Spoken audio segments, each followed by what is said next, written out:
Bangla cinema বরবাদকে কেন্দ্র করে কাজী হায়াতের ছেলে কাজী মারুফ শাকিব খানকে উদ্দেশ্য করে ফেসবুক লাইভে এসে কেন এমন কথা বলল, যা শুনলে আপনার মাথা ঘুরে যাবে এবং কি আপনার চোখ কপালে উঠে যাবে। কি এমন কথা বলেছে আজকে সেটি আপনাদের দেখানো হবে এই ভিডিওর মাধ্যমে। তার আগে আপনাদের ছোট্ট একটা রিকোয়েস্ট, আপনারা যদি আমার এই ছোট্ট ইউটিউব চ্যানেলে নতুন জয়েন হয়ে থাকেন, অবশ্যই আমার চ্যানেলটি সাবস্ক্রাইব করে আমার চ্যানেলের সদস্য হয়ে নেবেন। আর যারা ইতিপূর্বেই সাবস্ক্রাইব করেছেন তাদেরকে অসংখ্য অসংখ্য ধন্যবাদ। এবার আসুন মূল ভিডিওতে যাওয়া যাক।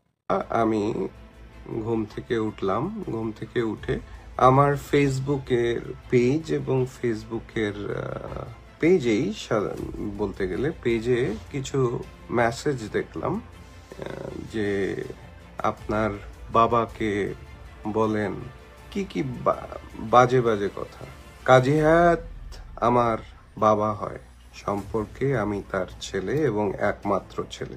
আমার একমাত্র বাবা কাজী হায়াত, আমিও তার একমাত্র ছেলে কাজী মারুফ নাম। তো আমাকে যদি এরকম কথা বলা হয়, রাগ হওয়াটা তো স্বাভাবিক। তো আমাকে টেম্পটেড করার চেষ্টা করা হচ্ছে, আমি বুঝতে পারছি। আমাকে রাগানোর চেষ্টা করা হচ্ছে। রাগিয়েন না, আপনারা যারা রাগানোর চেষ্টা করছেন রাগিয়েন না। এক নাম্বার। 2, কাজী হায়াত এখন বাংলাদেশ সেন্সর বোর্ডের censor certification board or something, নতুন নামকরণ কি আমি জানি না, ওটার মেম্বার। উনি যেটা সিদ্ধান্ত নিয়েছেন বা যেটা করেছেন সেটা ওনার ব্যাপার, আমার না। বা উনি যেটা নিয়েছেন সেটা অবশ্যই সেই ছবিটির ভালোর জন্য নিয়েছেন এবং দেশের ভালোর জন্য নিয়েছেন। কারণ দেশের মানুষ কি দেখবে এটা ওনারা নির্ধারণ করে দেন। অনেকেই লিখেছেন 10 বছর পুরনো গাড়ি কাজী হায়াতের। হ্যাঁ, কাজী হায়াত সৎ মানুষ, তো তাই 10 বছর পুরনো গাড়ি ব্যবহার করে। অনেকে লিখেছেন, অনেক কিছুই লিখেছেন। আর একটা বিষয়ে দেখতে পাচ্ছি মারুফের লোক আছে, মারুফের লোক। হ্যাঁ, আমার বাবা বলেছে মারুফেরও দর্শক আছে, বা আমি এখন বলি দর্শক ছিল এক সময়। এখনকার জেনারেশন আমার ছবি দেখে নাই, বা দেখলেও ওটা তারা পছন্দ করবে না। এখনকার জেনারেশন মারামারি পছন্দ করে। তার নজির হচ্ছে দেশের চলমান অবস্থা। দেশে আসিয়ার মতো শিশুদের বলতেও খারাপ লাগে। আমার দেশে আমি এগুলি হবে এটা আশা করিনি। যাই হোক, হচ্ছে বাংলাদেশে। তবে একটা কথা বলবো, অনেক কথা বলার আছে আমার আজকে। যারা সিনেমা বানান তাদের সেলফ সেন্সরশিপ বলে একটি জিনিস থাকা উচিত। যা খুশি তাই বানালাম 2টা টাকার জন্য, এটা তো হওয়া উচিত নয়। এখন কমেন্টে অনেকে অনেক কিছু বলবেন যে কাজী হায়াতেরও সিনেমাতে অনেক অশ্লীল বাক্য ছিল। হ্যাঁ ছিল। ধর সিনেমার কথা বলবেন তো, ধর সিনেমা আমার কাছে মনে হয় আমার বাবার একটি খুব ভালো ক্রিয়েশন। ধর সিনেমা বোঝার মতো ক্ষমতা যদি থেকে থাকে আপনাদের, তাহলে আপনারা নীতিবান হবেন। তাহলে আপনারা দেশকে নিয়ে ভাববেন যেন আর একটি ওই ছবির মান্নার ক্যারেক্টারের মতো আর একজন তৈরি না হয়। এটা আপনাদের বোঝা উচিত। আমি এখানে আর যারা আমাকে রাগানোর চেষ্টা করছেন, আমি তার নামও উচ্চারণ করব না এবং সেই ছবিরও নাম উচ্চারণ করব না। বিকজ আপনারা চান হয়তো, এখন তো নেগেটিভ পাবলিসিটি অনেক বিশাল একটি পাবলিসিটি। নেগেটিভ পাবলিসিটি করে আপনারা জিনিসটাকে পাবলিসাইজ করতে চান। করেন, ভালোভাবে করেন, ভালোভাবে করেন, পাবলিসিটিটা ভালোভাবে করেন। ঈদ চলে আসছে, পাবলিসিটি দরকার ছবির, জানি, বুঝি। আমি বুঝি না যে তা না। কি লিখলো কে? দুর্নীতিবাজদের জায়গা হবে না বাংলার মাটিতে। টাকা খেয়ে সিনেমা কর্তন বা বন্ধ করা যাবে। বাটপার হাটাও, বাংলাদেশ বাঁচাও। হ্যাঁ, রিয়েলি আসলেই সত্যি। টাকা খেয়ে সিনেমাকে কর্তন না, ওটা বন্ধ করে দেওয়া উচিত ছিল। টাকা খেয়ে না, আমার বাবা টাকা খায় না। টাকা খাইলে তো অনেক কিছু থাকতো। টাকাই যদি খাইতো আমার বাপ, আহারে অশিক্ষিত মূর্খের বাচ্চারা আপনারা শুধু আমার বাবাকে এনে এখানে শুধু তাকে দিয়ে প্রমোশনস করিয়েন না। আমি আরেকটি কথা বলতে চাই, যারা এই বর্বর সিনেমাগুলি দেখতে পছন্দ করেন, এটা কিন্তু আস্তে আস্তে এফেক্ট, এটা কিন্তু এফেক্ট একটা একটা করে হচ্ছে এরকম। আমি সকালবেলায় আজকে হঠাৎ করে একটি স্ট্যাটাস লিখলাম, মনে হলো আমার স্ট্যাটাসটা কি, ইতিহাস ছবি 2001 বা 2002 মুক্তি পায়। ইতিহাস ছবি করার পরে ব্যাপকভাবে চলে, সেটা সাবজেক্ট না, সাবজেক্ট অন্য, ব্যাপকভাবে চলে, মানুষ দেখে। এবং এটা আমি বুঝলাম কিভাবে, এক হচ্ছে কি সিনেমা হলের সেল বাড়তে, সেল দেখে বোঝা যায় যে হল ফুল হলে সিনেমা চলছে। বাট সব ছবির পাবলিসিটি লাগে, কে বলছে লাগে না? হ্যাঁ, তাহলে পোস্টার বানায়ও না। শুনেন, সাকিবের সাথে সম্পর্ক ভালো আমার, আপনাদের কারণে এটা নষ্ট হতে দিয়েন না। নষ্ট হলে আমার কিছু যাবে আসবে না, আমার বাপেরও কিছু যাবে আসবে না, বা তারও কিছু যাবে আসবে না। এখন যেটা বলছিলাম, প্রসঙ্গ হলো গিয়ে ইতিহাস ছবিতে যখন দেখলাম যে একদিন তেল নিতে গিয়েছি পাম্পে, মানে গাড়ির তেল, তো একটি পথ শিশু রাস্তায় যে থাকে, সে এসে আমার সাথে কথা বলার চেষ্টা করছে ইংরেজিতে, ভুল ইংরেজি, ও তো পথ শিশু, ও তো আর ইংরেজি বলতে পারে না, পথ শিশু। তো সেই বাচ্চাটা যখন আমার সাথে ইংরেজি বলার চেষ্টা করছে, তখন আমার মনে হলো যে ও মনে হয় আমার ছবিটা দেখেছে, আর মনে করেছে আমি ওই ছবিতে ইংরেজি কিছু ডায়লগ বলেছিলাম বিধায় ও এই আমার সাথে ইংরেজিতে কথা বলতে চেষ্টা করছে। এটা আমার তখন মনে হয়েছিল। ওর ক্লাস কি?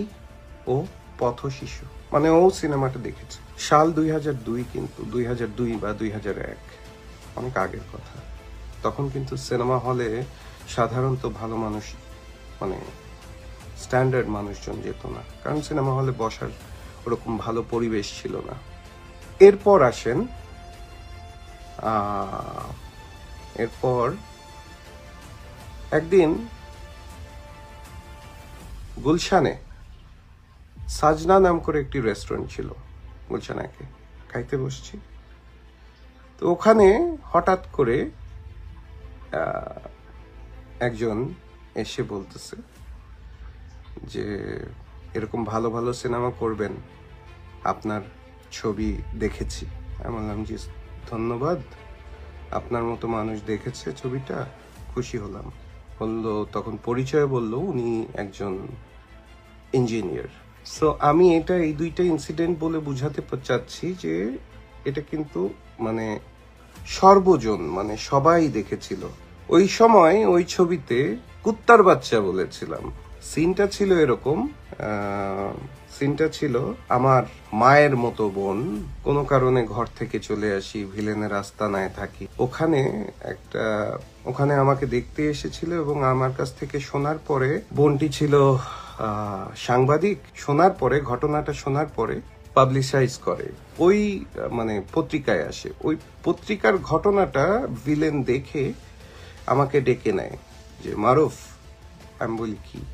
বলে পত্রিকাটা দিয়ে বলে দেখো। আমি বললাম দেখার সময় ও বলল ভিলেনটা ওকে প্রথমে রেপ করবে বা ধর্ষণ করবে এবং পরে মেরে ফেলবে। তা আমি প্রতি উত্তরে বলি যে আপনি জানেন ওকে?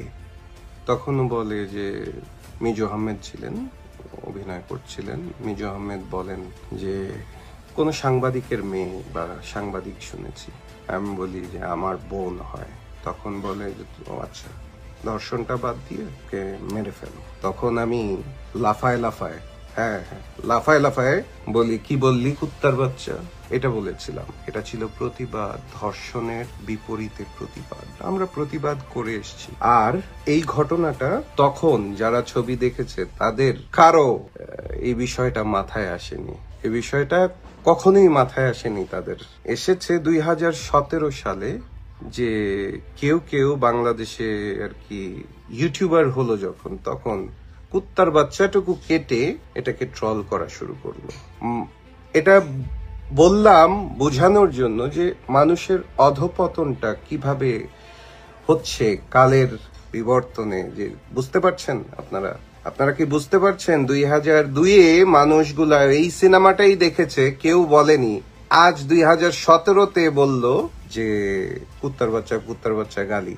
ওকে, গালিটা কেন দিয়েছি সেটা দেখেন, বা হয়তো তাদের বোন নেই, হয়তো তাদেরকে বোনদের রেপ করতে বললে তাদের বিবেক নাড়া দেয় না, এটাই তো বুঝতে হবে। আজ 2025, আপনারা অনেকেই বলেন যে আপনাদের সিনেমা দেখি না, দেখেন না, বানাই না, আপনারা দেখবেন বলে বানাই না। আমি চাই না, আমাকে একজন মেসেজ করেছে যে আপনার সিনেমা দেখি না, এখন দেখার দরকার নেই, তোমাদের মতো দর্শক আমি চাই না, তোমাদের মতো দর্শক আমার সিনেমা দেখবে এটা আমার জন্য লজ্জা। যারা বোঝেই না কিছু তারা দেখবে, হতে পারে না, এটা হয় না। আর এখানে এই একটু আগে আপনাকে আবারও টেম্পটেড করার চেষ্টা করা হচ্ছে। একটু আগে লেখা হলো যে কি দালাল আমার বাপ, কি দালালি করেছে ভাই, কি দালালি করলো? 10টা ফেক আইডি থেকে ইয়ে না করে talk to me in front ভাবে সামনাসামনি কথা বলেন। কিছুদিন আগে একজনকে দেখলাম, ওর নাম কি, ছেলেটার সুন্দর করে ছেলেটা, সালমান মুক্তাদির, মারামারি করছে, মারামারির এক পর্যায়ে বলতেছে আমাকে দিয়ে তো বলাইলেন না, এটা তো বলি নাই, মানে একটা প্রমোশনের ইয়ে চেঞ্জ হয়ে গেছে, মানে প্রমোশনের যে বিষয়টা ছিল সেটা চেঞ্জ হয়ে গেছে নাকি। আমার বাবাকে জড়িয়ে আর কোনো কিছু যেন না দেখি। আর আমি সাকিবকে বলবো যে সাকিব, তোমার আমি ফোন দিই নেই, ইচ্ছা করেই দিই নেই, জিনিসটা দেখো, মিট আপ করো। তোমার তো কম দালালি করে নাই, মানে কি, কার দালালি, আমার দালালি কেন করবে, কে দালালটাকে, কিসের দালালি, তোমরা কে, তোমরা কারা, তোমরা কারা বেসিক্যালি, তোমরা কারা আসলে, হু আর ইউ?